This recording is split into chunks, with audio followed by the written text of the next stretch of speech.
agora chegou o momento de nós ouvirmos a palavra de Deus. Já apresentamos ao Senhor nosso louvor. Já testemunhamos, agora é o momento de Deus falar com a nossa alma, com a nossa necessidade, através do restante bendita palavra e através do teu Espírito Santo. O Espírito Santo do Senhor que irá usar o servo dele para falar em nossos corações. Que deixa essa liberdade no nosso amado e no vosso.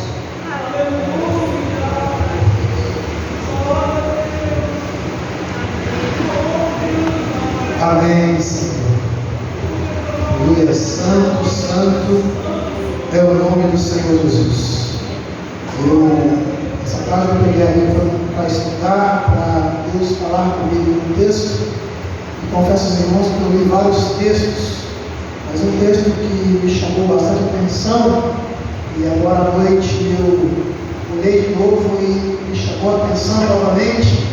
Então eu entendi que Deus quer que nós falamos desse texto nesta noite. É um texto bem conhecido da igreja, Tito, capítulo 2, versículo 11. Interessante, irmãos, que eu paro para pensar nesse texto e eu vejo que realmente nós temos necessidade de relembrarmos alguma coisa concernente ao que nós vamos ler aqui nesta noite. Ele diz assim: os gloriosos benefícios. Amém. Tito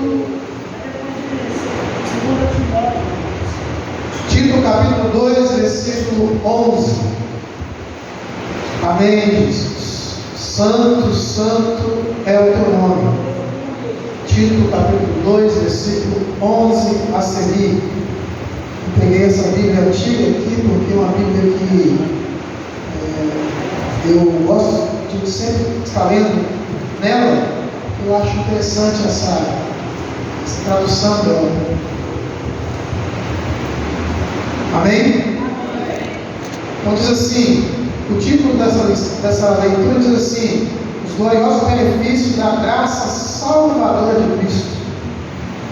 Porque a graça de Deus se manifestou salvadora a todos os homens, educando-os para que, renegadas as impiedades e as paixões mundanas, vivamos no presente século de forma santa, justa e piedosa, aguardando a bendita esperança e a manifestação da glória do nosso grande Deus e Salvador Jesus Cristo, o qual a si mesmo se deu por nós, a fim de remir-nos de toda iniquidade e purificar para si mesmo um povo exclusivamente seu, zeloso e de boas obras. Até aqui, irmãos.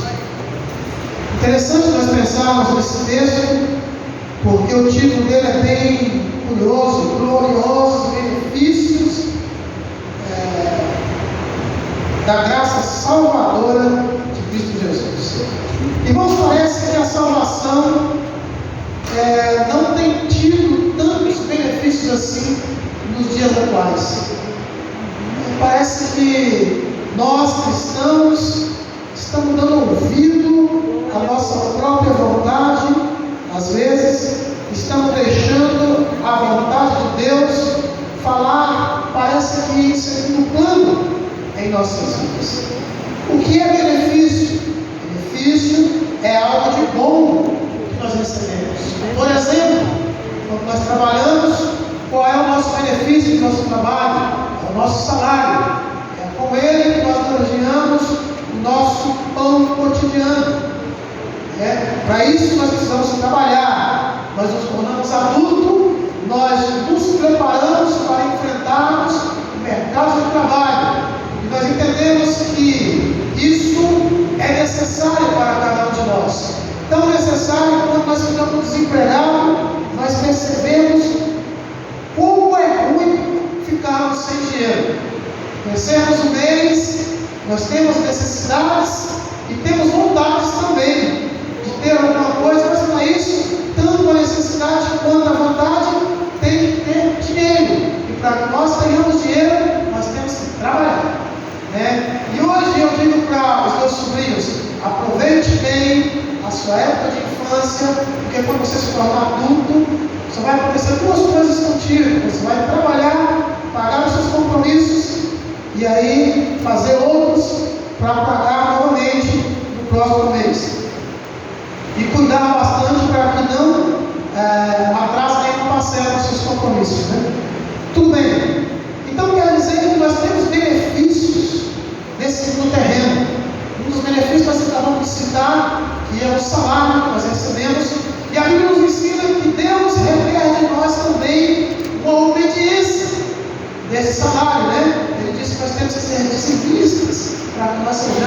abençoados, prósperos naquilo tudo que nós colocamos a mão.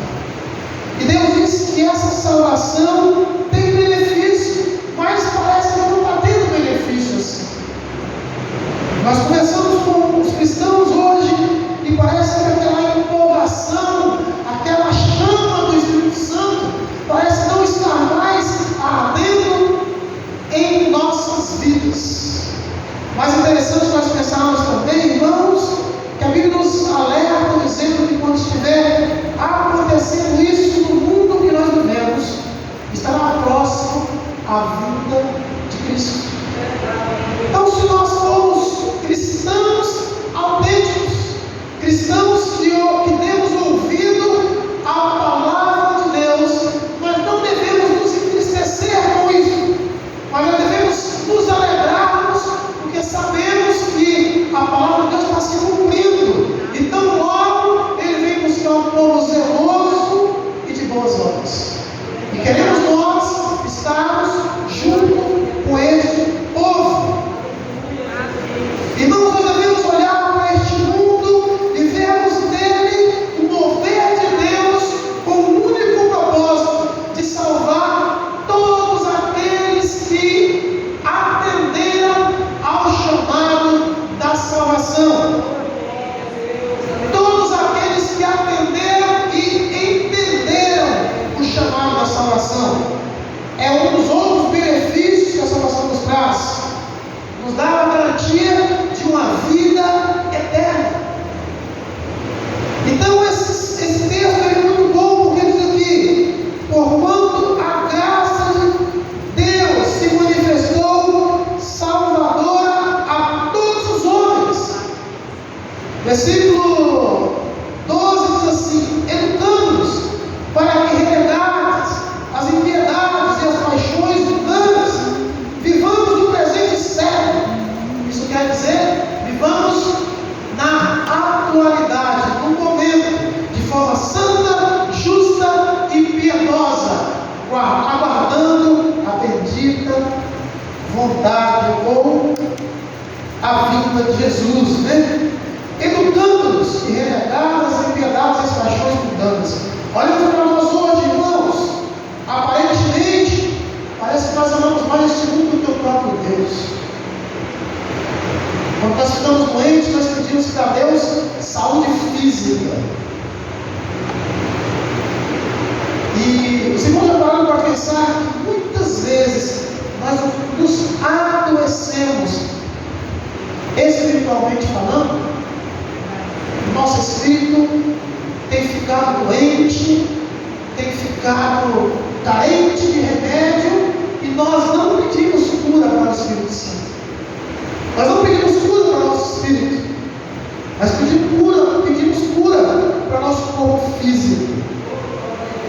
E nesta noite, Deus quer que nós entendamos que nós precisamos também buscar alimento para o nosso espírito. Precisamos estar alimentando o nosso espírito, porque a Bíblia diz assim: o verdadeiro adorador adora o Pai em espírito e em verdade. Então quer dizer que se nós não aprendemos a adorar a Deus em espírito, nós precisamos aprender. Deus diz também na sua palavra que nosso corpo é templo do Espírito Santo. Então quer dizer que nosso corpo, a partir do momento que nós aceitamos a Ele como Senhor e Salvador de nossas vidas, Ele passa a ser a habitação do Senhor. Outro benefício que a graça salvadora nos traz. Então, essa graça salvadora vai educar o nosso corpo físico a alimentar o nosso espírito. Vai nos educar, irmãos, a entender o que a salvação nos traz. A salvação nos traz uma garantia de uma vida eterna em Cristo Jesus.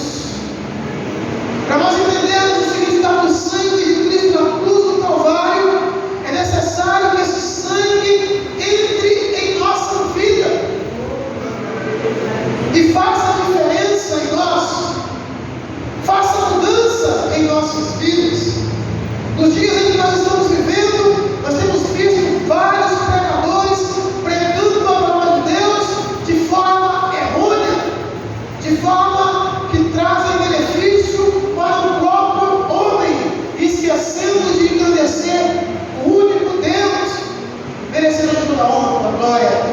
louvor. Deus disse que se nós esvaziarmos de nós mesmos, nós precisamos esvaziar do velho homem e deixar que o homem espiritual faça morada por completo em nossas vidas. E para que isso aconteça, irmãos, é necessário nós voltarmos a alguns princípios básicos da vida cristã, que é a vida de oração. O que é oração? É uma conversa, é um diálogo com o Pai. Todo filho que tem um bom diálogo com o Pai, ele tem os benefícios disso. Nós temos nossos pais terrenos e eles nos fazem tantos benefícios bons, mas muitas vezes quando nós nos tornamos adultos, nós deixamos alguns princípios básicos da vida em família para trás, porque nós entendemos que nós nos tornamos adultos e alguns assuntos de nossa vida não dizem respeito aos nossos pais. E então nós começamos a darmos cabeçada em nossas vidas. E depois de adulto, depois de um certo tempo, nós voltamos para um princípio básico da vida cotidiana, que é a família.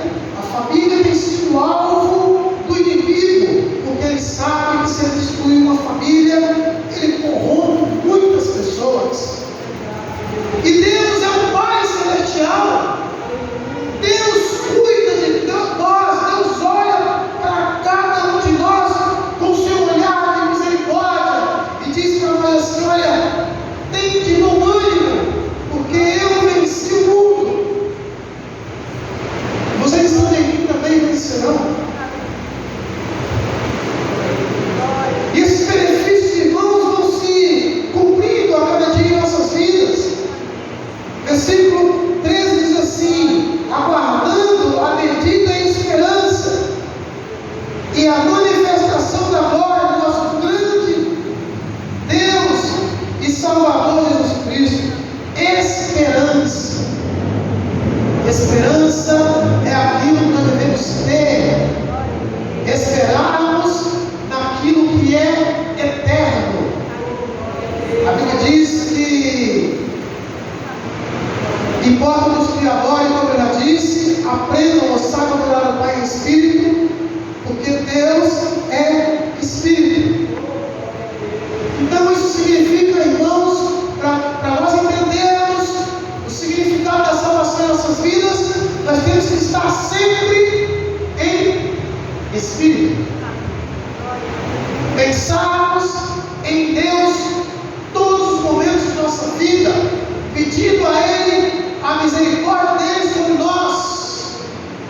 Porque se nós estivermos ligados em Deus, quando o inimigo vem trazendo os manjares dele, nós vamos saber dizer não, porque o nosso espírito vai estar em contato com o Pai e vai nos livrar dos manjares do inimigo.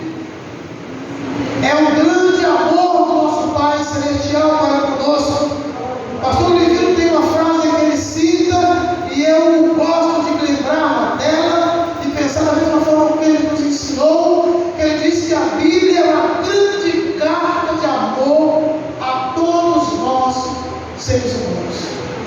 E é verdade, irmãos, se nós olharmos a Bíblia com um olhar de misericórdia, com um olhar em Cristo Jesus, voltados os nossos pensamentos ao Senhor, nós vamos ver que tudo que está escrito aqui é um cuidado de um pai para com o filho, muitas vezes algum filho rebelde, mas não deixa de ser filho, mas esse pai mesmo assim traz mensagens e exemplos valiosos para todos aqueles que a leem.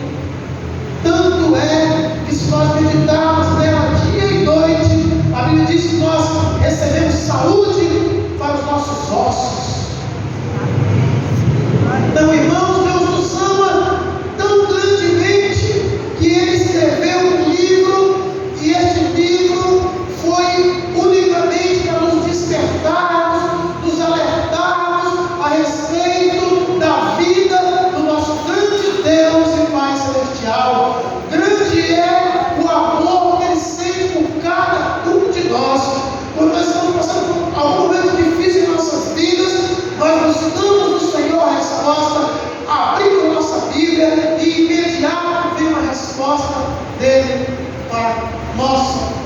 nosso problema ou a situação que nós estamos atravessando. Tamanho é o amor que Deus tem para cada um de nós. Por isso que ele diz aqui, no primeiro versículo: porquanto a graça de Deus se manifestou salvadora a todos os homens, educando-os para que, renegadas as impiedades e as paixões mundanas, vivamos no presente século de forma santa, justa e piedosamente. Deus precisa e quer, irmãos, que nós, como igreja, entendamos o sacrifício dele na cruz do Calvário por nós.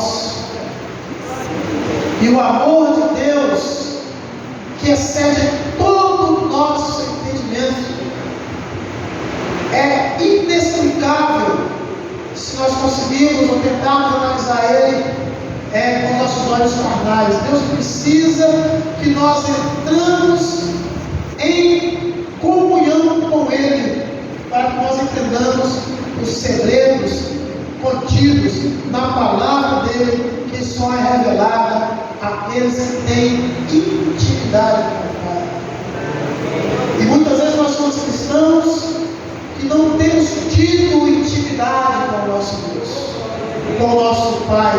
Sabemos que Ele é o nosso Pai, sabemos que Ele nos ouve, sabemos que Ele nos entende, sabemos que Ele luta ao nosso favor, sabemos que Ele é o nosso advogado, sabemos que Ele intercede por nós, sabemos que todas as nossas causas que estão diante dEle, Ele tem olhado por cada uma delas. Mas nós sabemos também que para nós chegarmos à estatura do varão perfeito, nós devemos buscar todos os dias de nossas vidas conhecer as Escrituras, conhecer a verdade que nos liberta do mundo, do pecado, da justiça e do juízo. Deus quer que nós entendamos, irmãos, que nós não somos salvos simplesmente por acaso. Ele coloca em nossa mão algo que o homem natural não consegue fazer. Ele coloca em nossa mão algo que o homem natural não consegue entender. A salvação é dada por Cristo Jesus, e ela é explicada através da leitura da palavra, e ela é entendida por cada um de nós na medida que nós vamos nos aprofundando na leitura desta palavra e aprendendo como rejeitarmos este mundo e crescermos na graça e no conhecimento de Cristo Jesus. E Ele vai nos educar, Ele vai nos alicerçar, Ele vai transformar a nossa mente, o nosso corpo e o nosso espírito.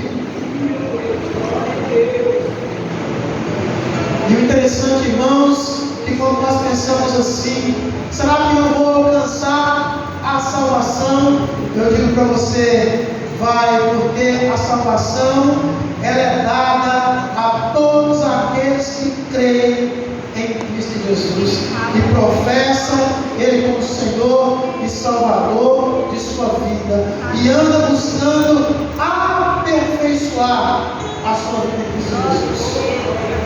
Muitas vezes nós olhamos para nós e não achamos condição, não achamos capazes, não achamos tão merecedores assim da salvação de Cristo Jesus. Mas quando nós voltamos nosso pensamento ao Senhor, nós dizemos: Senhor, tenha misericórdia de mim. E a Bíblia diz que a misericórdia do Senhor é a causa